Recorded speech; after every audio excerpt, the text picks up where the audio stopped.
دغه ماشومان زموږ ستاسو سرمایه دی، دا موږ ستاسو سره امانت دی، دا به په مستقبل کې زموږ ستاسو رهنما جوړیږي، مشران جوړیږي. خو که چېرته د دې صحیح رهنمایي وشي، د دې صحیح تربیت وشي، نو دا چې کله خپل مقام ته ورسیږي، دا به بیا صحیح طریقې سره د ملک، د وطن او د دین اسلام خدمت کوي. که چېرته د دې صحیح تربیت ونه شو، په داسې ځای کې د دې تربیت وشو، داسې خلکو ته دا ماشومان تا په لاس ویر کړل چې هغه خلک دین اسلام نه لرې وو، ته څه وایې چې دا چې کله خپل مقام ته ورسیږي، دا به امانتدار وي که دا به خیانتګر وي؟ دا به رشوت نه اخلي، دا به غلا نه کوي، دا به قتل نه کوي؟ ضرور به یې کوي، ځکه چې دې تربیت صحیح ځای کې نه دی شوی.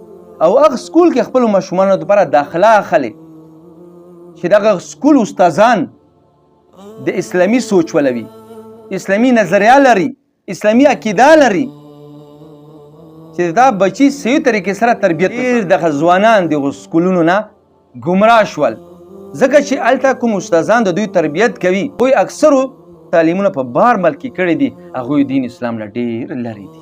نو دا بچي موږ ستاسو سره امانت دي، د دې تربیت کول په ما او تا باندې فرض دي. په کور کې به ته تربیت کوي، او چې بار سکول ته یې لېږې، داسې سکول ته یې ولېږه چې هغه اسلامي سکول وي، اسلامي.